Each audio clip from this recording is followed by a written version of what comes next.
Amin. Praise the Lord. Saya mudah sekali untuk terharu ketika merasakan bukan hanya hadirat Tuhan, tapi kalau merasakan beban. Saya bisa rasakan beban Anda barusan untuk saya menyembah. Tapi ini kabar baiknya, Tuhan sudah membuka jalan. Sekalipun Anda belum melihatnya, Dia buka jalan di mana seolah tiada jalan. Saya berikan satu pesan dari Tuhan yang saya mau bagikan, berjudul Bagaimana Tuhan Memberi Kita Kemenangan. Kita buka cerita peperangan di Perjanjian Lama yang dipimpin oleh seorang hakim, 2 orang bahkan, Deborah dan Barak, yaitu di Hakim-Hakim. Pasal yang keempat ayat 10-21 saya bacakan dulu. Saya bacakan ya. Barak mengerahkan suku Sebulon dan suku Naftali ke Kadesh, maka 10.000 orang maju mengikuti dia, juga Deborah maju bersama-sama dengan dia. Adapun Heber orang Keni itu telah memisahkan diri dari suku Keni, dari anak-anak Hobab ipar Musa, dan telah berpindah-pindah memasang kemahnya sampai ke pohon terbantin di Zanaim yang dekat Kadesh. Setelah dikabarkan kepada Sisera bahwa Barak bin Abinoam telah maju ke Gunung Tabor, dikerahkannya lah segala keretanya, 900 kereta besi dan seluruh rakyat yang bersama-sama dengan dia dari Haroset Hagoyim ke Sungai Kison. Lalu berkatalah Deborah kepada Barak, "Bersiaplah, sebab inilah harinya Tuhan menyerahkan Sisera ke dalam tanganmu. Bukankah Tuhan telah maju di depan engkau?" Lalu turunlah Barak dari Gunung Tabor dan 10.000 orang mengikuti dia. Dan Tuhan mengacaukan Sisera serta segala keretanya dan seluruh tentaranya oleh mata pedang di depan Barak. Sehingga Sisera turun dari keretanya dan melarikan diri dengan berjalan kaki. Lalu Barak mengejar kereta-kereta dan tentara itu sampai ke Haroset Hagoyim, dan seluruh tentara Sisera tewas oleh mata pedang. Tidak ada seorang pun yang tinggal hidup. Tetapi Sisera dengan berjalan kaki melarikan diri ke kemah Yael, istri Heber orang Keni itu. Sebab ada perhubungan baik antara Yabin, Raja Hasor, dengan keluarga Heber orang Keni itu. Yael itu pun keluar mendapatkan Sisera dan berkata kepadanya, "Singgahlah tuanku, silakan masuk, jangan takut." Lalu singgahlah ia ke dalam kemah perempuan itu, dan perempuan itu menutupi dia dengan selimut. Kemudian berkatalah ia kepada perempuan itu, "Berilah kiranya aku minum air sedikit, aku haus." Lalu perempuan itu membuka kirbat susu, diberinyalah dia minum dan diselimutinya pula. Lagi katanya kepada perempuan itu, "Berdirilah di depan pintu kemah, dan apabila ada orang yang datang dan bertanya kepadamu, 'Ada orang di sini?' maka jawablah, 'Tidak ada.'" Tetapi Yael, istri Heber, mengambil patok kemah, diambilnya pula palu, mendekatinya diam-diam, lalu dilantaknya lah patok itu masuk ke dalam pelipisnya sampai tembus ke tanah. Sebab ia telah tidur nyenyak karena lelahnya, maka matilah orang itu. Tuhan memberi kita kemenangan. Bagaimana caranya Tuhan memberi kita victory? Kita baca ayat per ayat, saya jelaskan rema-rema yang bisa kita dapat. Mulai dari ayat 10 dulu. Barak, seorang anak muda, seorang pria, hakim Israel. Barak mengerahkan suku Sebulon dan suku Naftali ke Kadesh, maka 10.000 orang maju mengikuti Barak. Juga Deborah maju bersama-sama dengan dia. Deborah ini nabiah. Sedangkan Barak itu seorang prajurit. Tapi ayat 10 saya komentar dulu. Apapun kemenangan yang Tuhan sediakan bagi kita di depan, kita itu harus menjadi pelaku firman. Dan mesti jadi teladan.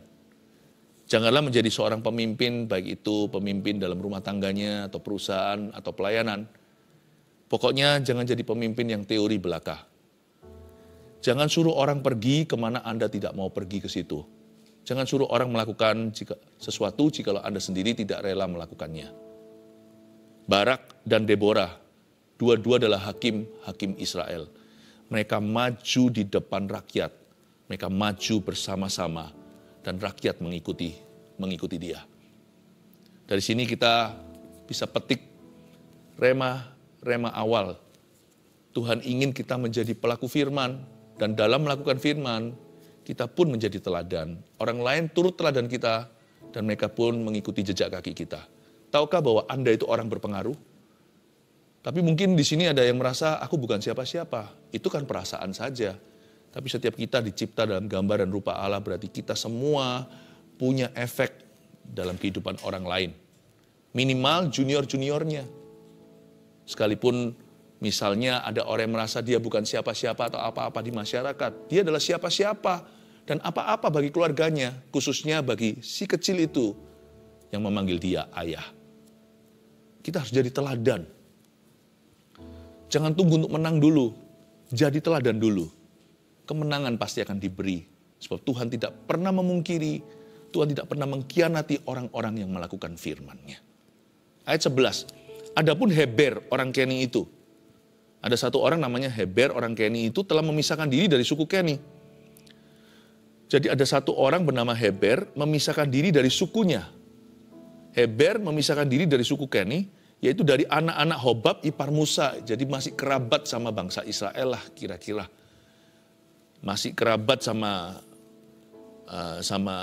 suku-suku Yakub, dan telah berpindah-pindah memasang kemahnya Heber ini sampai ke pohon terbantin di Saanaim yang dekat Kadesh.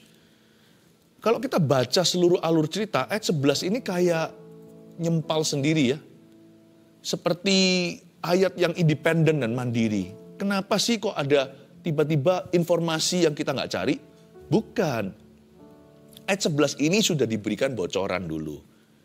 Sebelum nanti kita melihat akhir cerita, musuh nomor 1 bangsa Israel, ahli strategi perang, yaitu Panglima Sisera, nanti akan terbunuh di tangan seorang suku Keni. Jadi jauh hari sebelum peperangan ini pun bahkan terjadi, Tuhan sudah gerakkan, kayaknya serba kebetulan, ada seorang yang namanya Heber dari suku Keni itu, dia meninggalkan kaumnya, pergi mengembara, pindah-pindah, pasang kemahnya, sampailah dia ke pohon terbantin di Saanaim yang dekat Kades itu. Tempat nanti, disitulah lokasi Panglima Sisera melarikan diri. Tuhan itu, He works through coincidences.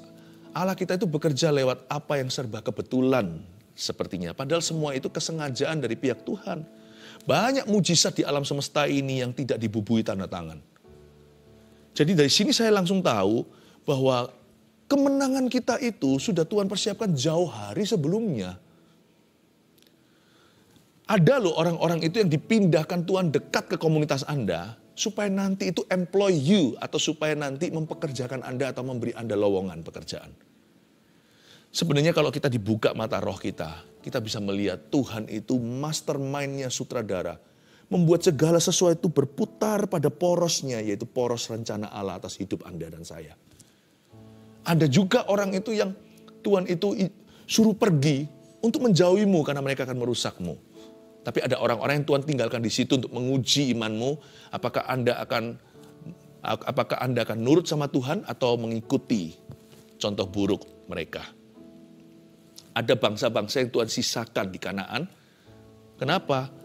Memang disengaja sama Tuhan untuk menguji apa yang menjadi isi hati bangsa Israel. Apakah bangsa Israel akan menyembah berhala mereka, atau bangsa Israel akan patuh sama Tuhan dan akhirnya melawan mereka.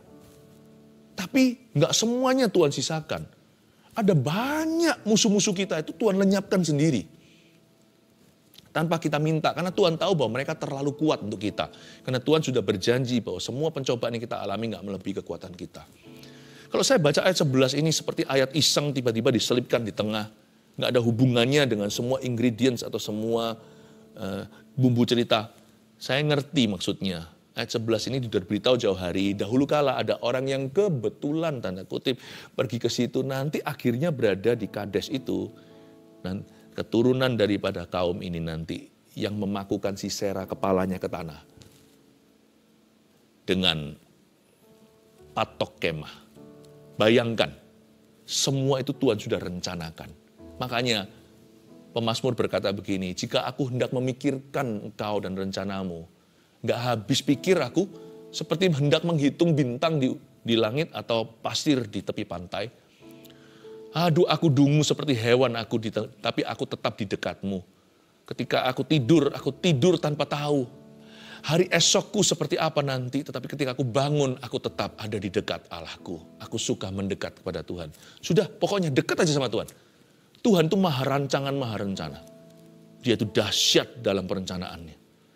Dan tahu nggak, bahkan sebelum kita dilahirkan, Tuhan sudah atur alam semesta. Tempat nanti menampung kita itu sudah diatur demikian rupa, itu klop semuanya, termasuk segala kontainer yang kurang sempurna.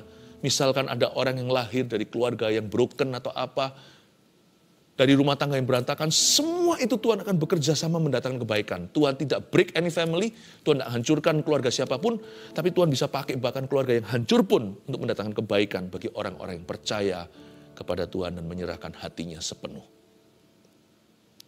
Ayat 12, setelah dikabarkan kepada Sisera bahwa Barak bin Abinoam telah maju ke Gunung Tabor, dikerahkannya lah segala keretanya. Wah, ini adalah show off kekuatan Sisera. Sisera ini ahli strategi perang, ini panglima bala tentara musuh. Ketika dia dengar bahwa Barak telah maju ke Gunung Tabor, malahan di ayat 13 dikerahkan semua kekuatannya, segala keretanya, 900 kereta besi. Jangan main-main ya, zaman dulu kereta itu sama dengan tank hari ini. Jadi kalau sudah dikerahkan 900 tank, itu seperti parade militer. Orang mau serang aja mikir 2 kali. Belum lagi lihat begitu hebat dengan semua rudal-rudalnya. Kalau kereta zaman dulu itu dengan semua tajam-tajamnya. Itu kereta itu di roda-rodanya dikasih seperti lembing-lembing tombak-tombak. Itu nggak perlu bunuh musuh, lewati aja sudah langsung penggal kepala, penggal leher, penggal badan, tinggal separuh. Kaki melayang, lengan juga. Orang lihat 900 itu sudah ketakutan. Malah justru Sisera itu ketika sudah dekat ajalnya, malah menjadi-jadi gayanya. Dikerahkannya lah segala keretanya, 900 kereta besi dan seluruh rakyat yang bersama-sama dengan dia. Belum lagi rakyatnya yang sebanyak pasir tadi di tepi pantai. Dari Haroset Hagoyim ke sungai Kison. Wow, saya nggak tahu itu luasnya berapa mil atau berapa kilo. Itu manusia semua siap untuk berperang. Dari sini saya pelajari sesuatu ya. Bahwa musuh itu kalau mau dikalahkan, kalau Tuhan mau menyerahkan musuh kita ke dalam tangan kita, musuh akan semakin gaya. Jadi jangan sampai kita tuh terpukau dengan besarnya masalah. Justru masalah waktu lagi menjadi-jadi itulah Anda sudah near kemenangan. Udah dekat untuk victory. Malah justru di sini kesalahan banyak anak Tuhan. Waktu problema kita seolah-olah nampaknya seperti gunung yang tinggi, kita malah lari.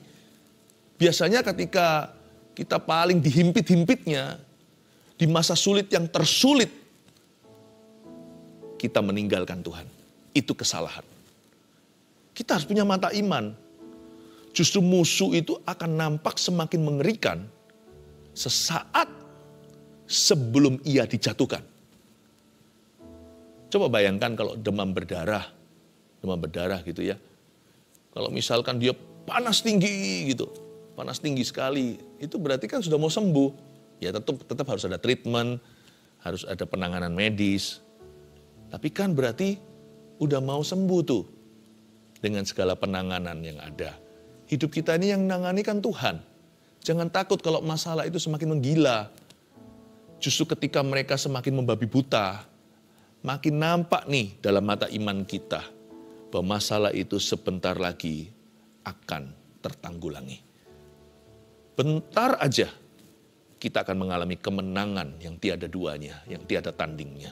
Ayat 14, lalu berkatalah Deborah kepada Barak, bersiaplah sebab inilah harinya Tuhan menyerahkan Sisera ke dalam tanganmu. Saya suka sekali Deborah ini seorang wanita yang bijak, sedangkan prajurit ini bernama Barak. Panglima sebaliknya, di sisi satunya, panglima bangsa Israel adalah Barak namanya. Dan ketika Barak mulai nampak ketakutan, sekalipun nggak dituliskan, tapi ayat 14 saya yakin Deborah bisa merasakan kegentaran di hati anak muda ini. Pada waktu takut, apa yang harus kita lakukan? Takut itu jangan dikasih pupuk, takut itu justru jangan disirami. Kalau kita sudah lagi takut, jangan ditaburi lebih banyak lagi benih ketakutan. Malah justru ucapkan firman. Akuilah iman. Lalu berkatalah Deborah kepada Barak ketika Deborah merasakan ada kegentaran. Langsung Deborah bilang begini, "Hai Barak, bersiaplah, sebab inilah harinya Tuhan menyerahkan Sisera." Lumrah lah ya, Barak ada agak ketar-ketir sedikit waktu melihat 900 tank perjanjian lama. Belum lagi lihat tentaranya Sisera yang jumlahnya sudah seperti pasir berserakan di tepi lautan. Tapi waktu itu langsung diinterupsi oleh Deborah. Jangan izinkan pikiran ketakutan kita itu menjadi-jadi dalam diri kita. Cepat interupsi sama firman, yaitu suara Deborah. Suara Deborah ini bukan suara wanita, ini suara Roh Kudus. Hari itu melalui seorang perempuan, hari ini bisa melalui mulut Anda dan saya.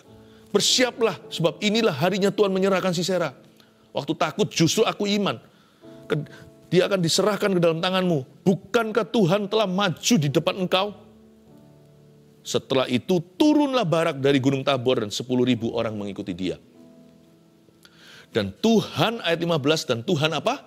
Mengacaukan Sisera serta segala keretanya dan seluruh tentaranya oleh mata pedang di depan Barak. Ayat 15a. Dan Tuhan mengacaukan Sisera, ini bagaimana persisnya saya nggak tahu. Semua terjadi oleh karena anugerah. Semua ini dengan kasih karunia. By grace only.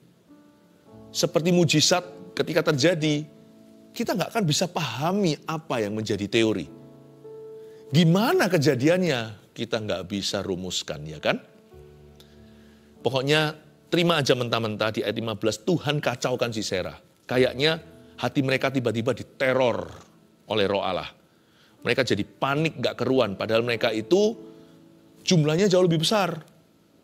Senjata mereka lebih canggih. Bangsa Israel gak punya tank sama sekali, dia gak punya kereta. Kan ini bangsa jajahan. Paling mereka hanya pakai pentung, pakai kayu, pakai apapun juga, pakai batu atau tangan kosong bahkan. Tapi ketika Barak maju, Sisera diporak-porandakan oleh Tuhan. Tidak ada sama sekali campur tangan manusia dalam hal ini. Belum. Bahkan mata pedang Barak belum dihunuskan. Tuhan sudah kacaukan Sisera. Tahu nggak? Kemenangan kita itu akan dimenangkan oleh anugerah. Bukan karena money politik.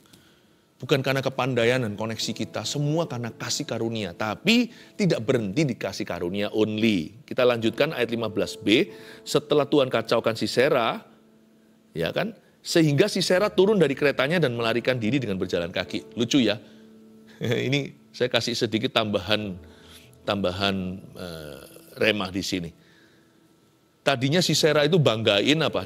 Yang dibanggakan sama dia adalah kereta besinya, kereta kudanya. Tapi justru ketika dia panik, dia turun dari kereta besinya, lalu berjalan kaki. Orang itu biasanya banggakan berhalanya. Berhala hari ini nggak harus dalam bentuk pahatan sesuatu. Berhala itu bisa apa aja, bisa maninya, kepandaiannya, uangnya, ya kan, bisa tampangnya, kesupelan, keuletannya, percaya diri berlebihan menggantikan percaya Tuhan. Tapi juga bisa berhala-berhala yang sifatnya vulgar, yang sungguh-sungguh jadi jimat dan keramat bagi kita, tapi bukan Yesus dan firman-Nya. Yang jadi pegangan kita itu adalah superstisi, bukan iman pada firman. Lucunya adalah, awal mulanya Sisera banggakan berhala, ujung-ujung hidupnya justru berhala itu menjadi keberatannya. Justru berhala menjadi bebannya sampai dia turun dari kereta dan berjalan kaki. Memilih untuk cagah, memilih untuk berjalan dengan kaki tanpa sandalnya. Tahukah, berhala tidak bisa menolongmu ketika masalah menghimpitmu. Berhala itu bisa hanya menjadi sesuatu yang sifatnya hanyalah sebuah angan-angan. Tetapi hanya satu yang teruji dan terbukti, yaitu Yesus Tuhan. Jangan jadi seperti Sisera ya. Dia kecele pada akhirnya. Semua yang dia gantungkan ujungnya mengecewakan. Tapi Barak tidak menaruh harapnya kepada kereta.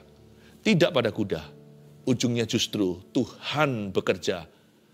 Dan Tuhan berjalan di depannya. Tuhan yang bertempur, yang bertarung untuknya. Ayat 16, lalu Barak mengejar kereta-kereta dan tentara itu sampai ke Heroset Hagoyim. Lihat ya, dan seluruh tentara Sisera tewas oleh mata pedang. Mata pedang siapa? mata pedang Barak dan bangsa Israel tentunya. Tidak ada seorang pun yang tinggal hidup, ini kemenangan telak. Kenapa kemenangan telak? Karena bukan hanya menang, tapi seluruh tentara musuh mati. Wah, yang kayak begini sudah jarang terjadi. Perang itu sampai musnah. Lawannya itu bukan hanya kalah, tapi ditumpas semua. Coba lihat, siapa yang mengacaukan Sisera? Tangan Tuhan. Tapi siapa yang menuntaskan tugas sampai habis semua musuh Israel? Siapa? Tangan Barak, atau lebih tepatnya mata pedangnya. You know that grace gives you some victories. Tetapi faith and hard work will do the rest. Iman tanpa perbuatan dalam hati, maksudnya kasih karunia itu memberi kita kemenangan. Tetapi selanjutnya kita harus responi Tuhan. Kita melakukan firman dengan iman kita dan ketekunan serta kerja keras kita dalam iman tersebut, kita bisa selesaikan apa yang dimulai oleh kasih karunia Tuhan. Kenapa nggak mau Tuhan aja yang tuntaskan semua? Kalau Tuhan tuntaskan semua kan kita nggak dapat porsi di dalamnya. Kan kita tidak turut bekerja sama. Kan berarti Tuhan tidak memakai hidup kita. Kalau semua Tuhan selesaikan kan berarti Anda dan saya Pinocchio belaka. Nggak maulah. Kita ini bukan hanya diangkat menjadi anak Tuhan, tapi juga ahli warisnya. Berarti kita juga dianggap sebagai mitra atau sahabat Allah. Saya mau turut serta dalam prakarya Allah. Karena itu Tuhan memberikan sisanya untuk kita lakukan. Tahukah suksesmu dan suksesku bukan karena kerja keras kita, bukan karena keulet-uletan dan kegigihan kita, tapi semua karena kasih karunia. Tapi Tuhan kasih ruang untuk kegigihan. Tuhan kasih ruang untuk kerajinan. Tuhan kasih ruang untuk kita bayar harga. Tuhan kasih ruang agar kita berkorban. Supaya apa? Nanti pada akhirnya kita bisa berkata, Lord, thank you. Terima kasih Tuhan. Engkau dan aku telah menyelesaikan ini bersama-sama. Terpujilah nama Tuhan. Namun Tuhanlah yang mendapat kemuliaan. Seluruh tentara Sisera tewas oleh mata pedang Barak. Jadi jangan lupa ya. Jangan berdoa saja. Tapi juga harus belajar. Jangan berdoa melulu, tapi juga harus banting tulang dan berani untuk bekerja dengan sungguh-sungguh. Tetapi Sisera dengan berjalan kaki melarikan diri ke kemah Yael, istri Heber, orang Keni itu, ayat 17. Sebab ada perhubungan baik antara Yabin, Raja Hasor dengan keluarga Heber, orang Keni itu. Nah, mulai masuklah ayat tadi yang iseng seolah-olah, yang kedengarannya sepertinya ayat yang tidak ada hubungannya. Sekarang mulai masuklah ayat ini. Jadi kita mengerti background story. Di sini ada seorang di kemah Yael, istri Heber orang Keni itu yang mengembara kemana-mana dan berakhir di Kadesh. Pada saat itu yang namanya Sisera lari, kok bisa persis di lokasi di mana Heber dan keluarganya berkemah. Ajaib Tuhan dia. Tuhan yang juga atur langkah musuh untuk kalah. Tuhan yang sama mengatur langkahmu untuk menang. Yael itu pun keluar mendapatkan Sisera dan berkata kepadanya, singgahlah Tuanku, silakan masuk, jangan takut. Lalu singgahlah ia dalam kemah perempuan itu dan perempuan itu menutupi dia dengan selimut. Sebenarnya keluarga Heber orang Keni ini adalah orang netral. Mereka juga tidak pro Israel, mereka juga tidak pro Sisera, mereka itu orang-orang yang punya kehidupan sendiri. Mereka itu nomaden atau mereka kaum pengembara. Jadi mereka itu nggak punya agenda, nggak punya kepentingan. Hidup mereka itu sederhana. Mereka mungkin bisa pelihara sendiri hewan ternaknya, ambil susu dari situ, selimut juga buat sendiri dari bulu domba atau bulu lama. Hewan-hewan yang ada, dia juga makan dagingnya, bercocok tanam sendiri, jadi mereka nggak ada kepentingan. Tahukah Tuhan itu bisa memakai yang netral kelihatannya untuk membela Anda? Jadi jangan Anda keberatan kalau hari ini nggak semua orang membelamu atau mengertimu. Nggak apa-apa. Dan jangan musuhi orang kalau orang tidak belanin Anda sekarang. Sebab Anda tidak pernah tahu kapan Tuhan akan memutarbalikkan hati orang. Jangankan yang netral. Musuhmu pun akan didamaikan denganmu. Orang-orang yang bermusuhan pun tiba-tiba nanti bisa pro Anda kalau Allah beserta. Tapi mereka yang tidak bisa melihat penyertaan Tuhan dalam hidupmu, Tuhan yang akan hancurkan. Biar Tuhanlah yang melakukan pembalasan. Janganlah dirimu dan diriku membalas apa-apa. Bagian kita hanyalah mengelola hidup dan talenta kita. Bagian kita hanyalah melindungi apa yang ada di dalam wewenang kita. Sisanya itu biar Tuhan yang bekerja. Jadi jangan sampai Anda itu marah kalau nggak ada orang nolong Anda ketika Anda susah. Nggak semua pertolongan Tuhan dalam hidupmu itu dikeskan hari ini. Ada pula orang-orang seperti Heber, seperti Yael istrinya, orang-orang seperti ini yang akan nantinya menolong Anda. Berkat Tuhan itu ada yang merupakan cek mundur. Gironya dibuka sekarang, tapi dikeskan nanti. Percayalah pada Tuhan, pertolonganmu akan tiba tepat waktunya. Ayat 19, kemudian berkatalah ia kepada perempuan itu, berilah kiranya aku minum air sedikit, aku haus. Lalu perempuan itu membuka kirbat susu, diberinya lah dia minum dan diselimutinya pula. Lagi katanya kepada perempuan itu, lihat ayat 20 ini adalah turning point-nya. Ini yang namanya faktor penentu. Anda dan saya harus tahu bahwa orang-orang seperti kaum nomaden gini itu orang-orang yang kaku. Mereka punya prinsip yang diturunkan dari nenek moyang. Maksudnya apa? Mereka bukanlah orang-orang yang gampang disuruh-suruh karena mereka punya pendirian. Karena itu di ayat 20 inilah yang namanya kaum Heber ini, keluarganya itu turn off, merasa muak dengan Sisera. Padahal dia juga nganti, karena di atas dikatakan bahwa ada hubungan baik antara Yabin Raja Hasor, bosnya Sisera, dengan keluarga Heber orang Keni itu. Hubungan baik sama Israel, tapi hubungan baik juga dengan Raja Hasor dan Sisera panglimanya.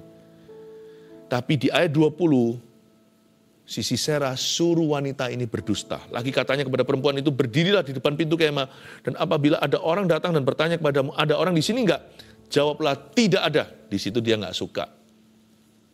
Ayat 21, tetapi Yael istri Heber mengambil patok kemah. Dia marah. Langsung pada saat itu dia tahu lah ini perang kan lagi hiruk pikuk, lagi rame nih. Tapi dia nggak tahu siapa benar siapa salah. Bagaimana cara Tuhan memberi kita kemenangan ya? Ini heran caranya. Orang yang nggak tahu apa-apa pun, nggak tahu benar salah, Anda nggak usah bela diri.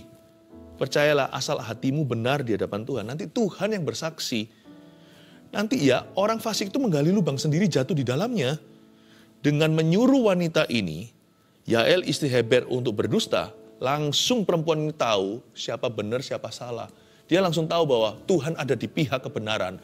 Tuhan ada di pihak Barak dan Deborah. Langsunglah dia mengambil patok kemah. Dan dengan demikian pula dengan palu mendekatinya diam-diam, lalu dilantaknya lah patok itu masuk ke dalam pelipisnya sampai tembus ke tanah. Agak ngeri sih, sebab ia telah tidur nyenyak karena lelahnya, maka matilah orang itu. Namun demikian ada satu kebenaran yang saya ingin singkapkan. Dilantaknya patok itu masuk ke dalam pelipisnya. One shot ya, sekali pukulan langsung menancap. Ini berarti tangan ahli ya. Nggak heran, mereka nomaden. Mereka itu udah kemah itu biasa, misalkan kalau cuaca buruk mereka harus pindah lagi ke tempat yang lebih aman. Yang namanya bongkar pasang kemah itu biasa. Ini bukan kemah-kemah biasa untuk mainan, ini kemah tempat tinggal, berarti patok-patoknya besar-besar dan palunya gede-gede juga. Biasanya kalau taruh ke tanah itu biasanya mesti tok. Dan hati-hati juga jangan dipegang begini. Itu kalau kita meleset bisa kena tangan sendiri nanti bengkak atau bisa patah tulang. Kok bisa ya? Dia dengan tangannya sekali aja langsung ke tanah, padahal ini perempuan. Berarti tangan itu sudah biasa dengan patok dan palu. Tangan ini sudah mahir. Memang kan orang yang mengembara, kemah itu makanan sehari-hari seperti orang yang pekerjaannya juru masak. Pegang sutil, pegang wajan, itu sudah biasa, merem pun bisa. Dari sini kita harus mengerti bagaimana cara Tuhan memberi kemenangan. Akhir cerita Sisera mati di tangan seorang perempuan yang ahli dalam pekerjaannya. Tahukah Anda bahwa Tuhan juga bisa memakai keahlian kita untuk menggenapi sebuah firman dalam kehidupan Anda? Karena itu jangan asal-asalan kalau Anda bekerja. Kalau kita belajar atau kalau kita melakukan tugas kita, jangan asal-asalan. Karena semua itu akan Tuhan pakai. Kita lebih suka membanggakan apa? Tuhan bisa pakai kelemahanku. Betul. Apalagi kelebihan kita kalau kita serahkan kelemahan aja bisa. Saya kasih 4 poin. Rangkuman apa yang kita pelajari, bagaimana Tuhan memberi kita kemenangan. Poin ke-1. Kemenangan kita sudah disiapkan Tuhan jauh hari sebelumnya. Percayalah, hari ini Tuhan mempersiapkan sesuatu yang jauh hari nanti Anda tuai. Tuai kemudian hari. Jadi jangan mengeluh hari ini kok belum kemenangan terjadi. Kalau belum ada terobosan. Kalau belum berhasil, jangan ngomel dulu. Mungkin sekarang Tuhan masih mempersiapkan sesuatu untuk tahun depanmu. Tapi kemenanganmu hari ini sudah dipersiapkan dari tahun-tahun yang lalu. Bahkan mungkin dari sejak sebelum kita dilahirkan, siapa tahu. 2, musuh nampak paling mengerikan sesaat sebelum ia dijatuhkan. Jadi kalau problema kita lagi ganas-ganasnya itu jangan tinggalkan Tuhan, jangan kecewa, jangan kepahitan. Justru harus pegang erat-erat janji Tuhan. Semakin dekat pada gunung itu semakin nampak besar dan tidak kelihatan. Malah, wah, tapi kita sudah mendekatinya. Saya percaya orang beriman cara pandangnya beda. 3, kerja keras menuntaskan apa yang dimulai oleh kasih karunia. Jangan beralasan, oh ya semua Tuhan. Iya, kalau bukan Tuhan sia-sia kita membangun rumah. Tapi jangan lupa, sekalipun Tuhan yang membangunnya, kita harus turut membangunnya pula. Kan jikalau bukan Tuhan, sia-sia orang yang membangun rumah. Berarti dengan Tuhan kan kita nggak sia-sia membangun rumah. Berarti kita harus bangun rumah. Kerja keras, jangan takut untuk banting tulang, jangan takut lembur. Jangan takut study hard atau belajar sungguh-sungguh. Nomor 4, Tuhan memakai keahlian kita untuk menggenapi firman-Nya. Belajar dari Yael, istri daripada orang Keni itu. Bagaimana kemahirannya dipakai untuk menundukkan musuh wahid nomor 1 bangsa Israel waktu itu. Panglima bala tentara lawan, yaitu Sisera. One shot sekali tok, langsung masuk ke tanah. Tengkorak pun bukan lawan, jari jemari mungilnya. Tahukah bahwa tangan yang mahir, Tuhan akan memakainya untuk memuliakan namanya dan melebarkan kerajaannya. 4 poin ini tangkap baik-baik. Mari kita sama-sama menerima kemenangan dari Tuhan, dimulai dari iman percaya kita. Sekalipun lewat lembah air mata, mari kita percaya kemenangan Tuhan sudah jamin. Kemenangan di pihak kita. Haleluya.